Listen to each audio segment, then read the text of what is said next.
Hello, bienvenue à tout le monde, bienvenue sur ma chaîne. Moi c'est Anne-Flore, je suis une femme presque dans la quarantaine, c'est bientôt. Je vis à Londres depuis une dizaine d'années et ici je partage mes moments de vie, mes découvertes et mon quotidien dans cette ville qui bouge tout le temps.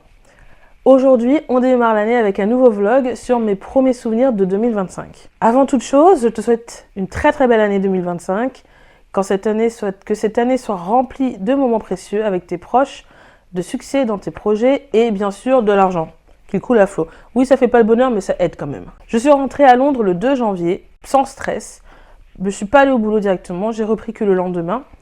Franchement, ça m'a fait du bien de débarquer à l'Eurostar sans pression. D'ailleurs, en passant au Santa Cross, j'ai remarqué que le sapin de Noël, cette année, c'était autour du film de Wicked. J'avais même pas fait gaffe. Je suis allée voir le film en France et j'ai adoré. Je suis une fan de Cynthia Erivo. Pour moi, c'est la queen. Sa voix est juste incroyable. Je l'avais découverte dans la BO du film de Harriet Tubman. Et depuis, je suis une fan. Depuis, je suis son actualité régulièrement. Et donc, quand j'ai su que ce film sortait, je savais que j'allais aller le voir parce qu'elle était là. Ariana Grande, j'écoute pas trop en fait. Je suis pas si fan que ça, mais elle était aussi très très bien dans le film. Et elle donne tout point de vue voix, c'est incroyable quoi. C'est de l'opéra, limite. Enfin, moi, je trouve, à mon niveau. Il y avait quelques longueurs, mais je pense que c'est simplement parce qu'ils voulaient être sûrs d'avoir leur deuxième partie. Donc, je pense qu'ils ont fait quelques longueurs pour que le film soit bien la partie 1 et qu'on ait à voir la partie 2. Mais bon, j'ai posé ma valise à la maison et je suis partie tester un brunch qui est pas trop loin et que je voulais tester depuis longtemps, qui s'appelle Amber. C'est une ambiance un peu méditerranéenne, Moyen-Orient. J'aime beaucoup la décoration à l'intérieur, il y a beaucoup de plantes. C'est très très agréable. Et j'ai pris du coup une pita, je pense que c'est une pita, une garniture avec de crudités et de l'agneau. Et un mélange de salade en accompagnement. Et j'ai beaucoup aimé. Franchement, c'était délicieux. Moi, je recommande. Et puis, voilà, c'était pas trop trop cher. Le vendredi, je suis retournée travailler. Enfin, je travaille de la maison à 100% pendant tout ce mois de janvier. Alléluia, c'est trop trop bien parce que franchement, c'est un peu raide, tu sais, de reprendre le taf juste après le décès de papa. Ouais, c'est un peu lourd et puis même, il fait pas beau, j'ai la flemme, c'est très bien. Comme ça, je rentre je suis chez moi, je travaille tranquillement et surtout avec mon côté introverti, ça me fait grave du bien de pas avoir à connecter avec trop de gens, donc c'est trop bien. Ça faisait quand même un peu bizarre de reprendre le taf comme ça après un mois, mais bon, honnêtement, j'ai repris, c'est comme faire du vélo, quoi. Hein. J'ai repris le rythme assez rapidement. Et puis, j'étais contente de reprendre le boulot. Ça me fait quand même reprendre un rythme. Et puis, normalité, quoi. Et puis là, ce vendredi-là, en fait, quand j'ai repris, pas tout le monde était de retour. Donc, c'était cool. Ça m'a laissé le temps de me remettre à jour. Et puis, le samedi, je suis partie à la Saatchi Gallery pour voir une expo qui s'appelle As We Rise. Qui est une expo qui... j'avoue, je ne savais pas du tout à quoi m'attendre exactement, mais j'étais agréablement surprise. L'exposition présente le travail d'artistes afro-descendants venant du Canada, des États-Unis, de Grande-Bretagne, des Caraïbes ou du continent. On y découvre des œuvres de la Wedge Collection. C'est la plus grande collection privée au Canada dédiée à défendre les artistes noirs et créée par le Dr Kenneth Montagu. Je crois que ça se dit Montagu, mais je suis pas sûre. Mais il a fondé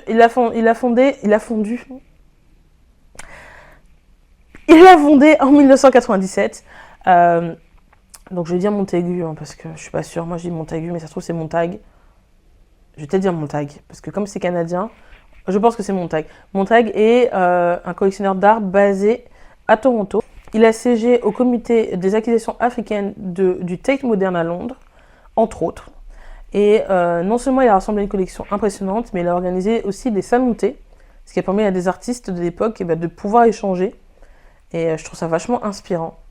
J'aimerais bien avoir une collection comme celle qu'il a, lui, là. Parce que vraiment, il a vraiment des photos franchement historiques d'artistes très très connus. Donc cette exposition mélangeait plein de talents afro-descendants. Et il y en a plein que j'en ai découvert, mais il y en a certains que je connaissais déjà, ou dont j'avais déjà vu une expo dédiée. Donc j'ai reconnu des photos que j'avais déjà vues. J'ai vu des photos de Malik Sidibé, Seydou Keita, qui sont deux photographes maliens, James Barnor, qui est un photographe ghanéen. Alors James Bernard, je l'ai vu il n'y a pas si longtemps que ça, et l'expo était gratuite à l'époque d'ailleurs. Là, j'ai dû payer. Mais bon, j'étais contente quand même de commencer à connaître des noms, quoi. Je me fais une culture, mine de rien. Il y a une série que j'ai particulièrement appréciée d'une photographe sud-africaine. Je mettrai son nom parce que j'ai peur de l'écorcher trop là. Et elle a reproduit les photos de sa mère, en fait, avec les tenues de sa mère et ses poses. Et en fait, elle a fait un photomontage avec elle et sa mère pour créer comme ça un lien comme ça qui est perdu parce que sa mère est décédée. Il y avait vraiment toute une symbolique autour du deuil et de la transmission et ça m'a beaucoup parlé. Et en fait, au Saatchi Gallery, il y avait d'autres expos et je me suis dit pourquoi pas aller les voir. Donc j'ai vu, il y en a une que j'ai vraiment beaucoup aimée, qui s'appelle A Moment to Self. C'est une exposition de l'artiste nigériane Deborah Segun, que je découvre, je ne la connaissais pas du tout, qui questionne la manière dont le moi intérieur reflète le monde naturel. Et j'ai un gros coup de cœur pour son travail parce que la manière dont elle représente par exemple la terre-mère, elle est personnifiée par le corps d'une femme. Elle a choisi une palette de couleurs pastel pour faire allusion à la sensation d'apaisement que l'on ressent quand on est dans la nature. Ensuite j'ai vu 3 autres expos, et ouais, c'était assez court, hein, donc voilà. Celle-ci c'était juste une salle. Il y avait Rêve d'enfance de Jacques Kabongo.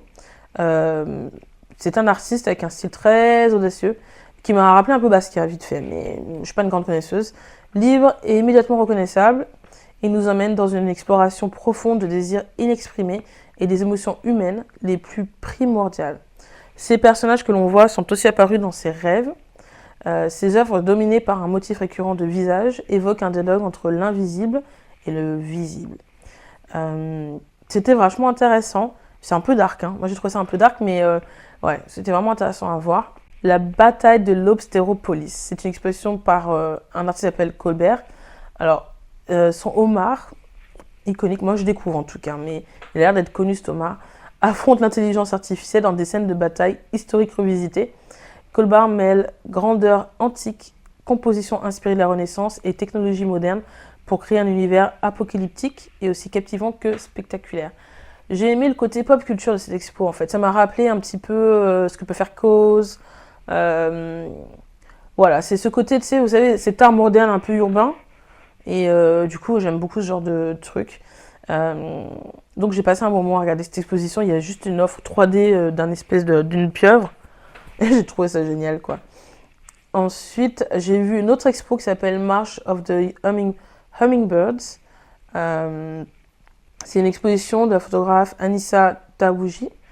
C'est une exposition, mais c'est aussi une sorte de documentaire social sur l'histoire des immigrés venus des Caraïbes et de l'île Maurice dans le contexte de Windrush. Donc le Windrush, en Angleterre, c'est l'équivalent de Boomidom. C'est après la Seconde Guerre mondiale, les empires ont rappelé des ressortissants des colonies pour revenir sur le territoire du colonisateur pour reconstruire. Et en fait, en France, c'est Boomidom, et à Londres, en Angleterre, c'est Windrush. Et donc, voilà, c'est une espèce d'expo photo qui retrace l'histoire de ces personnes qui ont quitté leur île, qui ont quitté leur vie, pour aller trouver un nouvel espoir au Royaume-Uni. Bon, j'ai passé presque 4 heures au Saatchi Gallery. Ouais, 4 heures. Mais du coup, c'était une très très bonne balade. Puis ça m'a permis de me vider un peu la tête, de penser à autre chose, et puis d'avoir des réflections aussi. C'est ça que j'aime beaucoup dans les expos. Et j'ai décidé de marcher de là-bas jusqu'à Harrods pour prendre à manger en fait. Et les décorations de Noël étaient encore là. Et j'ai beaucoup aimé, c'était vraiment magique quoi. Ils se sont inspirés d'une chanson de Noël qui s'appelle 12 Days of Christmas. Et dans cette chanson, en fait, ils font référence à différents trucs. Je ne me rappelle même pas exactement de la chanson. Mais je sais qu'ils disent que, par exemple, il y a 2 vaches qui font ci, il y a 4 cygnes qui font ça, il y a 10 oies qui vont là, il y a 2 ballerines qui font ci, il y a 4 anneaux d'or. Enfin, je ne me rappelle plus exactement la chanson. Mais en tout cas, ils se sont inspirés de cette chanson pour créer des installations, surtout Sloane Square. Et je trouve ça vachement sympa. J'aime bien parce que là, du coup, il y a une décoration et il y a un sens, il y a une idée, il y a une inspiration. C'est pas si compliqué que ça à faire, quoi. C'est pas juste 3 boules et puis basta, quoi. Donc, j'ai bien aimé. Et après, je suis passée au food hall de Harrods pour acheter de quoi manger avant de rentrer à la maison. C'était une journée assez bien remplie. Mais j'avais froid à la fin, j'étais pressée de rentrer. Hein. Vraiment,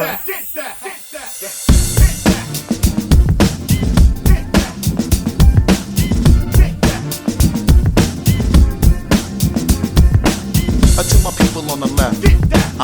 To my people on the right. To my people on the left. To my people on the right.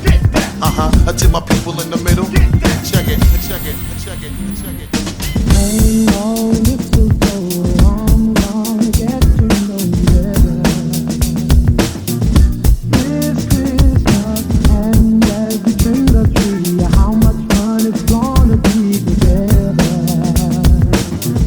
This Christmas, fireside. Hello! Bon, je suis de retour à la maison. Et du coup, après l'expo, je suis partie à Rhodes pour aller au food court, donc pour aller dans la partie où il y a à manger. Et j'ai pris quelques petits trucs. Alors, il y avait une solde pour les produits de Noël. Donc j'ai acheté une sauce chocolat à la menthe. Très très british, ça c'est très très anglais ça. Mélange de chocolat et de menthe. Et j'ai pris une sauce à la canneberge avec du porto dedans. Parce que j'ai un plateau de fromage à la maison et je pense que ça ira bien avec le fromage.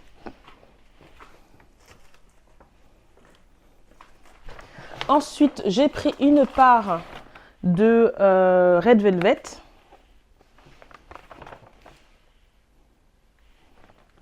J'ai un peu hâte de manger ça. Ensuite, j'ai pris un mélange de salade. Je pensais que ça allait me coûter moins cher que ça. Hein. J'étais là, attends là, oh merde. Bref, j'en ai pour, ça c'était 10 balles. Et j'ai pris une salade César et après je crois que j'ai pris une salade thaï avec de la mangue, des épinards, voilà. Les deux salades ont l'air très très bonnes. Et j'ai pris un sandwich aux crevettes. Ce que j'ai filmé d'ailleurs, donc parce que pour vous montrer, parce qu'à mon avis là je sais pas dans quel état je vais le trouver, mais je pense que quand je vais filmer ça va pas être très folichon parce que ça a pris tout le transport. Mais voilà. Alors attends, je peux... Ok, bon bah je suis de retour avec le gâteau que je vais donc tester. Je le montre au cas où j'ai pas fait un bon close-up. Vous voyez. Bon, pour 5 balles, j'aurais aimé un truc plus proche du quart que ça. Mais bon. C'est à Rhodes non plus, hein. C'est pas l'endroit où je vais tous les jours. Hein. Alors, hop.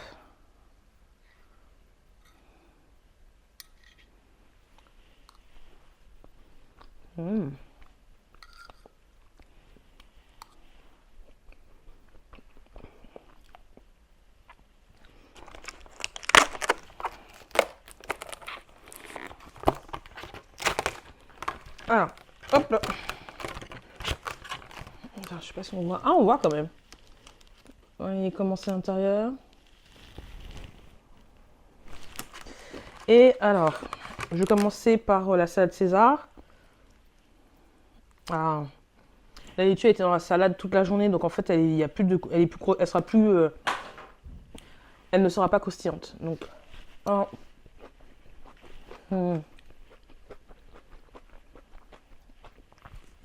Ça c'est dommage, je devrais mettre la sauce au dernier moment. Un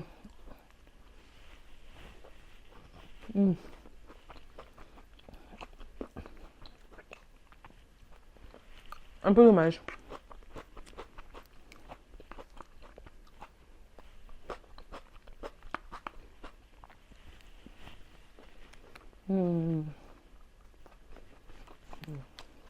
Le prix était indiqué au poids.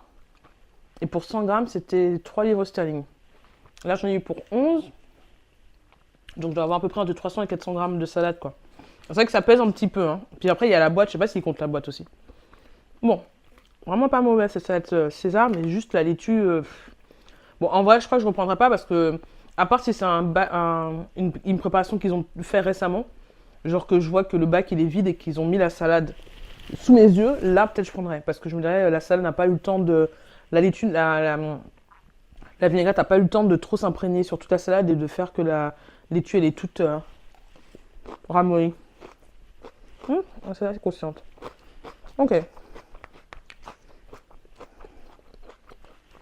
Et des croutons aussi. Une salade César. Il n'y a pas trop de salade non plus. Il n'y a pas trop de mayo, tout ça, quoi. Il n'y a pas trop de sauce, ça va. Mais en vrai, je préfère qu'il laisse la salade sans. Je vais finir de manger avant de parler. Mon défaut principal, je ne finis pas de manger avant de parler.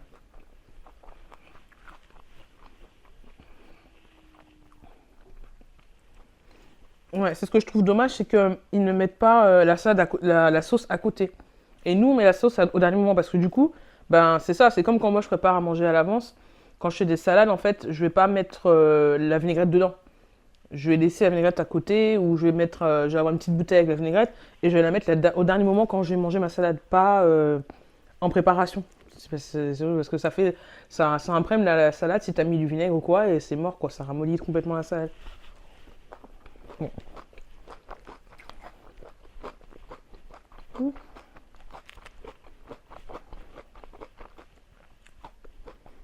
Je vais maintenant goûter. Ah, il y a quand même du parmesan. Ils ont quand même mis du parmesan. Et des petits peu de bois.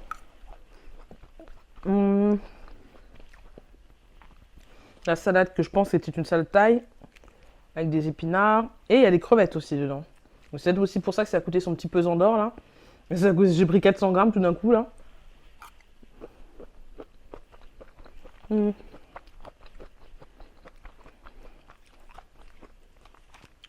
Un peu fade. Je m'attendais à ce qu'on sente plus de goût asiatique en fait.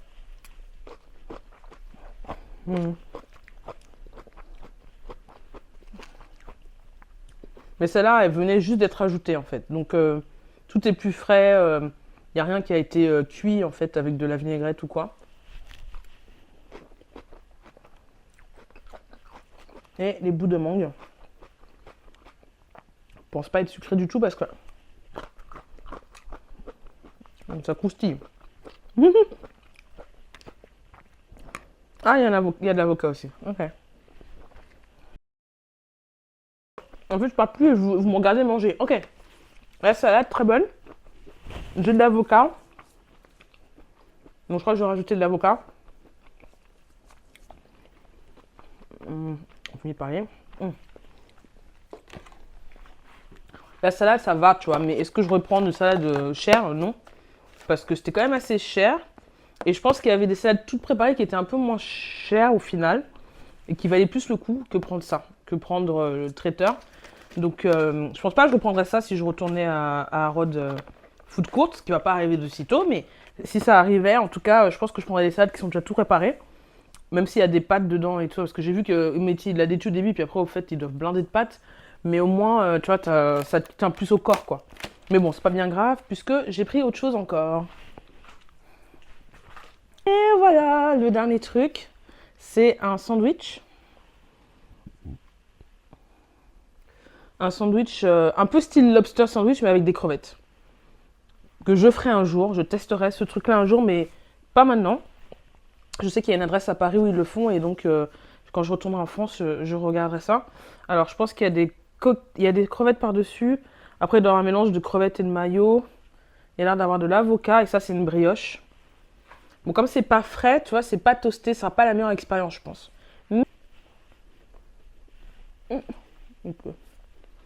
Bon, encore une fois, ça se tient bien, ça voyage bien. Je pensais vraiment le retrouver dans un état pas possible à la maison, mais en fait, non, ça voyage parfaitement. Mais voilà, je suis contente d'avoir testé. Est-ce que je rachèterais? Probablement pas. Je pense que j'achèterais autre chose. Est-ce que je conseille à quelqu'un de l'acheter? Attends. Ouais. Pour tester, oui. Si t'as jamais fait, je dirais ouais, vas-y, c'est marrant. Même si l'original, c'est avec le lobster, avec le homard, et ils le vendent aussi. Il est juste beaucoup plus cher. C'est pour ça que je ne l'ai pas pris. Et je pense que si je prenais le homard, je le prendrais dans un restaurant parce que je voudrais que le truc soit juste fait. Et pas qu'il ait été dans une vitrine toute une journée, quoi. Voilà. Bon, c'est pas mauvais, hein. Et puis, voilà. Et voilà pour ce vlog de début d'année. Merci d'avoir regardé. Si ça t'a plu, n'hésite pas à liker, à commenter et à t'abonner pour suivre mes aventures à Londres et ailleurs.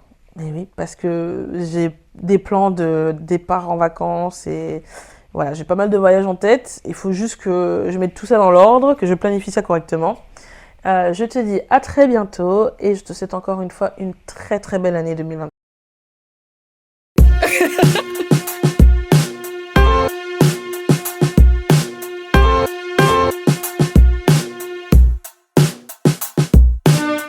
Got my girls, they all have my back. living life to the fullest. I just gotta say, yeah. Oh, to